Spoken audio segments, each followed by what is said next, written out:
Welcome back to the deep dive. Today, we're diving into something you specifically requested, glaucoma, and all the new stuff we're learning about intraocular pressure, or IOP, as the cool kids call it. Yeah, IOP has always been a fascinating area to me because for so long we just kind of thought, well, high IOP, that's glaucoma, case Oh, closed. hey, simple, straightforward. Right. But as we're learning more and more, it turns out it's, well, a bit more complicated than that. Yeah, way more nuanced. I've got your research paper right here and ready to really get into it. So, for those who maybe need a little refresher, glaucoma damages the optic nerve. Right, which is like think of it like the high-speed cable that transmits all that visual information from your eye to your brain. Exactly. And high IOP was always the prime suspect, right? Too much pressure damaging that delicate nerve. But that's where things get interesting because now we know that high IP isn't always the whole story. Yeah, and the OHTS, the ocular hypertension treatment study, that one really kind of threw a wrench into I things. remember when that came out, yeah. Yeah, they followed people with high IOP, but no signs of actual glaucoma damage. So it's kind of like having, high blood pressure, but your heart is still doing okay. Oh, so their eyes were like ticking time bombs, just waiting for the damage to start. Not necessarily. The study actually found that a good chunk of people with high IOP can actually be monitored without needing to jump into treatment right away. Hmm. And here's the real kicker. Something like half of all glaucoma cases actually happen with what we'd consider normal IOP. Oh, wait. So it's not just as simple as high pressure equals bad. That's wild. It's like finding out that stress doesn't always lead to a heart attack. Okay, so if high IOP isn't always the villain, how does it actually cause damage when it is involved? So you got to picture your optic nerve as this delicate bundle of fibers at the back of your eye. High OP puts stress on these fibers, kind of like stepping on a garden hose. Oh, okay. If it kinks it, disrupts the flow, all that good stuff. Disrupts the flow of nutrients, the signals, even the blood supply. Ouch. So it's like being squeezed and starved at the same time. Exactly. And it gets even wilder because researchers are finding these, get this, pressure-sensitive cells in the eye. These cells actually react to all those IOP changes, and, well, they can trigger chain reactions that can actually lead to cell death. So it's not even just the pressure itself, it's how these cells respond to it that can be harmful. It's amazing how complex our bodies are. Yeah, it's like a whole cascade of events. And we can't forget about the extracellular matrix, or ECM, Mm. which is basically like the scaffolding that supports all the eye's tissues. High IOP can really warp and strain this scaffold, weakening the whole structure over time. Okay, so there are a lot of sneaky ways high IOP can cause damage. But what really blew my mind when I was prepping for this deep dive was this idea of IOP fluctuation being a major risk factor. Like, what's that all about? Right. So for years, we were so focused on, single IOP measurements. You go to the eye doctor, they take a reading, and that's it. Right, check the box, done. Yeah, but just like your blood pressure fluctuates throughout the day, so does your eye pressure. And those swings, those peaks and valleys, those may actually be just as important as that average pressure itself. So even if my IOP is normal at the doctor's office, it could be spiking like crazy at other times. That's kind of terrifying. Yeah, and those spikes can do some real damage over time. But, I actually think this new understanding is really empowering because it gives us way more information to work with. Okay, yeah, I see what you mean. So how do we actually measure these fluctuations? That typical tonometer at the eye doctor's office, that just gives you a single reading, right? Exactly. And that's one of the big limitations. It's like trying to understand traffic patterns in a city by looking at a single snapshot taken at noon. You totally miss rush hour. Exactly. You'd miss all the dynamic changes, all the ebbs and flows. Yeah, you're right. My temperature analogy isn't holding up so well. Okay, so before we get into the new tech that's changing the game here, Yes. let's talk about the fluid in the eye, the aqueous humor. Ah, yes. The aqueous humor, the unsung hero of the eye. You see, this fluid is constantly being produced and drained to keep the eye healthy and maintain its shape. It flows through these tiny pathways, almost like an intricate plumbing system. So what happens when the pipes get clogged? Well, that's when IOP can start to rise. If those drainage pathways get blocked or become resistant, the fluid builds up, just like a clogged sink. Makes sense. And that's where the water drinking test comes in, right? You go. It's a simple but super clever way to see how your eye handles this sudden influx of fluid, kind of like a stress test for your eye's plumbing. So it's not just about the pressure itself, it's about how efficiently your eye can drain that fluid. Exactly. And that's what we call outflow facility. Some people show a big IOP spike after drinking water, others barely a blip. And this helps doctors assess your individual risk and come up with a treatment plan that's tailored just for you. Fascinating. Okay, so we've got this fluid constantly flowing, pressure fluctuating, and the optic nerve stuck right in the middle. Sounds like a recipe for trouble. But how do we actually measure IOP, and what are some of the challenges with getting an accurate reading? Well, even what we consider the gold standard Goldman applanation tonometry has limitations. It Hmm. measures pressure by gently flattening the cornea, but the thing is, corneal thickness can actually skew the results. So it's like trying to, It's like trying to gauge the pressure inside a balloon by poking it. The thicker the balloon, the higher the reading might seem. oh, great analogy. So even with the best method, that single IOP reading is really just a snapshot in time. Exactly. It doesn't tell the whole story. We really need to look at that entire 24-hour picture, all those peaks and valleys, to really understand what's going on. Right. And that's where that continuous IOP monitoring comes in. But we'll dive into that in the next part of our deep dive. Okay, so we've established that IOP fluctuates all day and night long, and that those fluctuations can be a big deal when it comes to glaucoma. So how do we actually capture those fluctuations? The old school tonometer at the eye doctor's office, that's not going to cut it, right? Yeah, definitely not. I mean, think about it. Imagine trying to understand traffic patterns in a city just by looking at a single snapshot taken at noon. You totally miss rush hour. All like the busiest times. Exactly. You would totally miss all those dynamic changes, all those ebbs and flows. And that's why researchers are getting so excited about continuous IOP monitoring. It's like having, a 247 traffic camera on your eye pressure. Okay, that is a way better analogy than my temperature one. Right. So how does continuous IOP monitoring actually work? Are we talking about implantable sensors like a tiny little Fitbit for your eye? Well, there are actually a few different approaches in development right now. Some are working on, implantable sensors. Others are looking at contact lens-based systems. And there are even some exploring ways to measure IOP non-invasively, like through the skin. Whoa, so no implants, no contacts, they can just like shine a light or something and get a pressure reading. Yeah, it's really cutting-edge stuff. And it's all aimed at getting us way more data than we've ever had before. Right. So instead of just a few, random data points from the eye doctor, we'd have this whole like continuous stream of information about our IOP throughout the day and night. What kind of insights could we actually gain from all that data? Oh, tons. Imagine being able to actually see how your IOP responds to different activities, to different medications, even to, just sleep. We could identify patterns and trends that we would have totally missed before. That's amazing. So instead of just treating glaucoma based on like a single number, doctors could really personalize treatment plans based on like your unique IOP fingerprint. Exactly. They fine-tune medication dosages, Yeah. predict which patients are at a higher risk of progression, and maybe even catch those early warning signs, before any damage even occurs. It's a totally different way of thinking about glaucoma management. So it's really all about shifting from this reactive approach to a more proactive one, managing the risk instead of just treating the disease after it's already, taken hold. Right, and empowering patients, giving them the tools and the knowledge to really take control of their eye health, which is super important. Yeah, absolutely. But I mean, I'm sure there are some challenges to overcome with this new technology. Like where do we even begin to make sense of all that data? For one, we need to actually figure out what normal IOP fluctuation even looks like. Right now, all those normal IOP ranges, those are based on traditional in-office measurements, which, are all taken during the day. We don't even really know what's considered normal for nighttime IOP swings. So we need to establish like baselines for different age groups, for different lifestyles, really personalize those norms. Absolutely. And once we have that data, we need to develop better algorithms and risk prediction models that actually take all those individual factors into account. It's like trying to put together a giant jigsaw puzzle with all these different pieces. Well, it sounds like we're on the cusp of some major breakthrough in glaucoma management.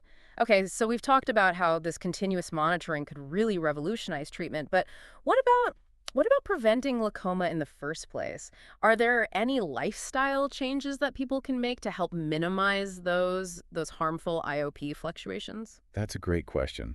And while we can't control everything, there are definitely things you can do to kind of influence your IOP. Yeah. Even simple things like your body position. Wait, really? Like how I sleep? Yeah.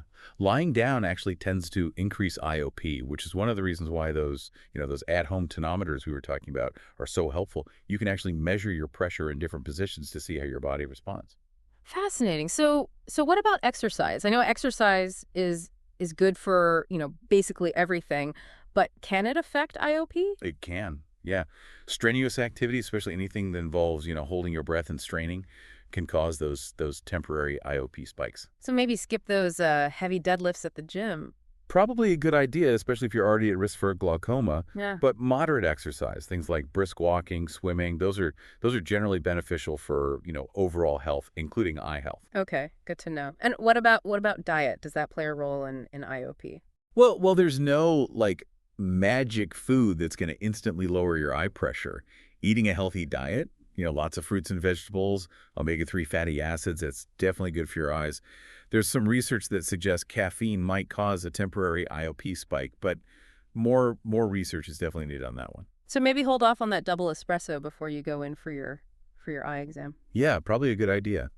But the key takeaway here is that, even seemingly small lifestyle choices can have an impact on your IOP. It's all about, being mindful of your individual risk factors and working with your doctor to come up with a plan that helps you minimize those fluctuations. This is all incredibly valuable information. I'm feeling a lot more like empowered to take control of my eye health now. But what about people who already have glaucoma? How does this new understanding of IOP actually change their treatment? It's a game changer. For one, it means moving away from that one-size-fits-all approach. What works for one person might not work for another, even if their like average IOP readings are similar. So it's not just about, lowering IOP to a certain target. It's about finding the right treatment that Yeah. really minimizes those harmful fluctuations for each individual. Exactly. And that might involve a combination of medications, maybe laser therapy, or even surgery in some cases. And continuous IOP monitoring can actually help doctors, fine-tune those treatments and actually track their effectiveness over time. Wow. So it's a much more personalized and like data-driven approach. Absolutely. And it's leading to way better outcomes for patients, which is what it's all about, right? Right. Yeah. This has been an incredibly enlightening conversation. I feel like we've covered so much ground already, but there's still one more crucial aspect of IOP that we need to discuss, its role in different types of glaucoma. We've mostly been talking about, primary open angle glaucoma, but what about those other forms of the disease like angle closure glaucoma or normal tension glaucoma? Oh, that's an excellent point. Different types of glaucoma have like these distinct mechanisms that can actually affect IOP in really unique ways. Oh. And understanding those nuances is absolutely crucial for effective diagnosis and treatment. Okay, so let's dive into those differences. What can you tell us about angle closure glaucoma? I know it's considered like a medical emergency, but I'm not really sure why. Well, in angle closure glaucoma, the drainage angle in the eye actually becomes physically blocked. So it's like imagine someone just suddenly slammed the door shut on that intricate plumbing system we were talking about earlier. Yeah. So instead of that like gradual buildup of pressure, you get this sudden like dramatic spike. Exactly. And those sudden spikes can actually damage the optic nerve really quickly, leading to like rapid vision loss if it's not treated like immediately. Yeah. That's why it's considered an emergency. Yikes. Okay, that sounds scary. So what causes that drainage angle to become blocked so suddenly? There are a few things. Sometimes it's just a matter of anatomy. Hmm. People with naturally narrow drainage angles are definitely more susceptible. So some people are just like predisposed to it. It's possible. Yeah. And certain conditions like farsightedness can increase the risk too, because the shape of the eye actually makes that drainage angle even narrower. Okay, that makes sense. Hmm. What else can trigger like a angle closure?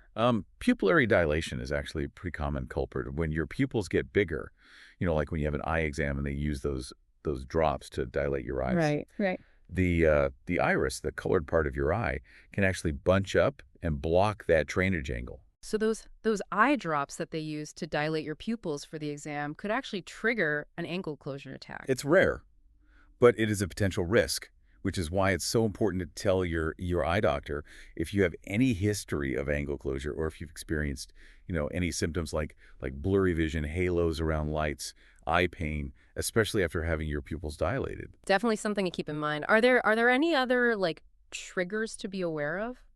Yes, certain medications, like some antihistamines and decongestants, those can also dilate pupils, which could potentially trigger angle closure as well.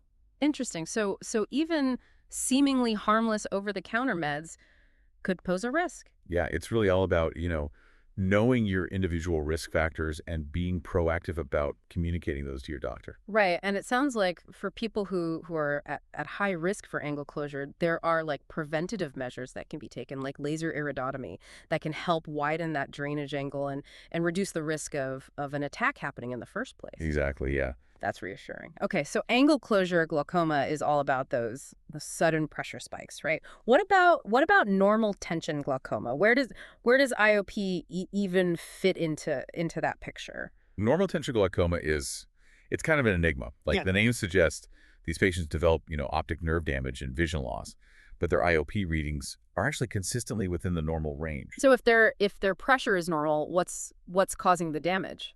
That's the million-dollar question. Yeah. And researchers are still trying to figure that out. But one theory is that these patients might just have a lower tolerance for IOP, meaning even pressures that are considered normal for others might be too high for their optic nerves. So it's like their optic nerves are just extra sensitive. Exactly. And there's actually some evidence to support this idea. Studies have shown that patients with normal tension glaucoma often have like thinner retinal nerve fiber layers, which, you know, which might make them more susceptible to damage. Okay, that makes sense. What are some other possible explanations for normal tension glaucoma? Well, another possibility is that factors other than IOP might just be playing a more prominent role in these cases. Things like problems with blood flow to the optic nerve, Mm. that's been implicated as a potential factor. So it's not just about the pressure itself, but also about the optic nerve's ability to like withstand that pressure and get the nutrients it needs to stay healthy. Precisely. And there's actually growing evidence to suggest that, genetic factors might also play a pretty significant role in normal tension glaucoma. Some people might just be genetically predisposed to developing optic nerve damage, even at normal IOP levels. Hmm. It seems like normal tension glaucoma is this really complex puzzle with a lot of like pieces still missing. It is, yeah. But ongoing research is really helping us kind of piece together, this puzzle and develop more effective treatments. I'm curious, even though their IOP readings are typically normal, do patients with normal tension glaucoma still benefit from those IOP lowering treatments? That's a great question. And while the evidence isn't as like clear cut as it is for, primary open angle glaucoma, most studies do suggest that lowering IOP, even in patients with normal tension glaucoma, can actually help slow the progression of vision loss. So it's still worth trying to get that pressure down as much as possible, even if it's already within that normal range. Yeah, exactly. And in some cases, those at-home IOP monitoring devices might be particularly helpful for patients with normal tension glaucoma because they can help identify those subtle IOP fluctuations that might be contributing to the optic nerve damage, even if those fluctuations don't actually push the pressure readings above that normal threshold. Ah, I see. So it's really about catching those subtle variations that might be missed with those traditional in-office measurements.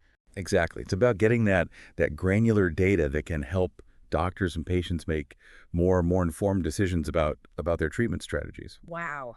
We've covered a lot of ground in this deep dive, from the basics of IOP to the cutting edge research and the nuances of all these different glaucoma types. It's clear that our understanding of this condition is constantly evolving. But one thing remains constant: the importance of early detection and proactive management. I couldn't agree more. Yeah, regular eye exams, open communication with your doctor, and a proactive approach to your eye health are absolutely crucial. Absolutely. Knowledge is power. And the more we understand about IOP and glaucoma, the better equipped we are to protect our vision. But there's one more crucial piece of this puzzle that we need to explore, the exciting new research that's paving the way for even better treatments and, dare I say, a cure. Ooh, now that's something to get excited about. Let's dive into those groundbreaking discoveries in the final part of our deep dive. Welcome back to the deep dive. We've spent the last two parts really digging into the nuts and bolts of IOP, those pesky fluctuations, and how it all relates to different types of glaucoma. But now I kind of want to look ahead, What's on the horizon for glaucoma research? What breakthroughs might be just around the corner? Well, it's a really exciting time to be talking about this because Hmm. we're really on the cusp of some major advancements. A true cure for glaucoma that still remains elusive. Yeah. But scientists are making incredible strides in understanding the disease and developing new therapies that could really, really revolutionize treatment and maybe just maybe lead to a future where glaucoma is no longer a threat to vision. Okay, so cue the dramatic music.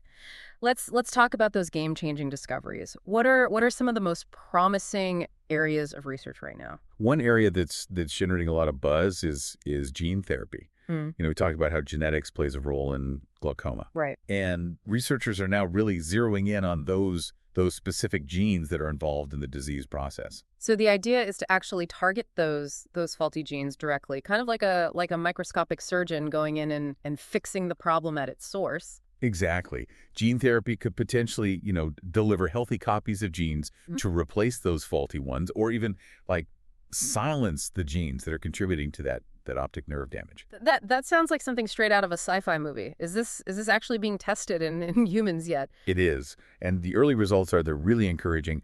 One approach involves using a harmless virus as a kind of a delivery vehicle, to carry that therapeutic gene directly into the eye. Hmm. Think of it like a tiny Trojan horse sneaking in with a secret weapon to fight the disease. Whoa, that's incredible. What other cutting-edge therapies are scientists exploring? Another really exciting area is stem cell therapy. Stem cells are like they're like those blank tiles in Scrabble. They have the potential to become any letter, or in this case, any type of cell in the body. Oh, I love that analogy.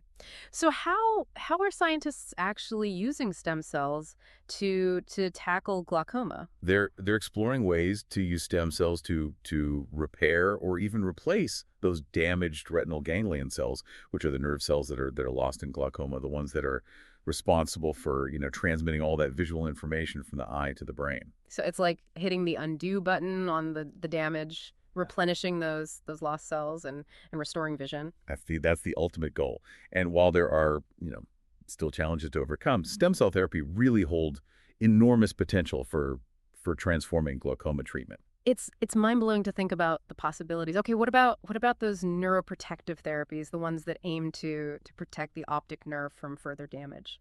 Any exciting developments in that area? Definitely. Researchers they're working tirelessly to identify compounds that can shield the optic nerve from those harmful effects of, IOP and other stressors. So instead of just, lowering IOP, we could potentially develop treatments that actually make the optic nerve itself more resilient, kind of like giving it a suit of armor. Exactly. And some of these neuroprotective agents they're already being tested in clinical trials. What kind of compounds are we talking about? Give me the inside scoop. Well, some are naturally occurring antioxidants like those found in green tea or blueberries. Others are, synthetic molecules that are specifically designed to target those cellular pathways that are involved in optic nerve damage. It's fascinating to think that we might one day have like a cocktail of therapies. Yeah, some that lower IOP, others that protect the optic nerve, and maybe even some that help regenerate those lost nerve cells. That's a pretty powerful combination. It is. And that's what makes this field so exciting. The potential for truly transformative breakthroughs it's just enormous. Okay, so there's a lot to be hopeful about in the future of glaucoma research. But what about right now? What can people do today to protect their vision and minimize their risk? Early detection is absolutely crucial. Regular eye exams are the best way to catch glaucoma in its early stages when treatment is most effective. So even if you don't have any symptoms, you should still be, getting those comprehensive eye exams. Absolutely. And if you have any risk factors for glaucoma, things like a family history of the disease, high eye pressure, certain medical conditions, it's even more important to see your eye doctor regularly. What about those at-home IOP monitoring devices that we talked about earlier? Could those play a role in early detection as well? They definitely could. Yeah. As these devices become more widely available and more user-friendly, they could really empower people to kind of, monitor their eye pressure at home and maybe even detect any concerning changes early on. That's amazing. It really puts people in the driver's seat when it comes to their eye health. Right. It's about being proactive and informed. And remember those lifestyle factors we talked about, exercise, diet, even sleep position. All those things can play a role in managing your IOP. So it's really a holistic approach, regular checkups, lifestyle modifications, and working closely with your doctor to develop a personalized plan. Exactly. It's all about taking charge of your eye health and protecting your precious vision. Well, this has been an absolutely incredible deep dive into IOP and glaucoma. We've explored the science, the challenges, the cutting edge research, and most importantly, the hope that lies ahead. I feel like we've barely scratched the surface, but I'm walking away with a newfound sense of knowledge and empowerment. Me too. It's been a real pleasure exploring this fascinating topic with you. And to our listener, thank you so much for joining us on this deep dive. Remember, knowledge is power, and the more you understand about your eyes, the better equipped you'll be to keep them healthy for years to come. So keep exploring, keep asking questions, and most importantly, take good care of your vision.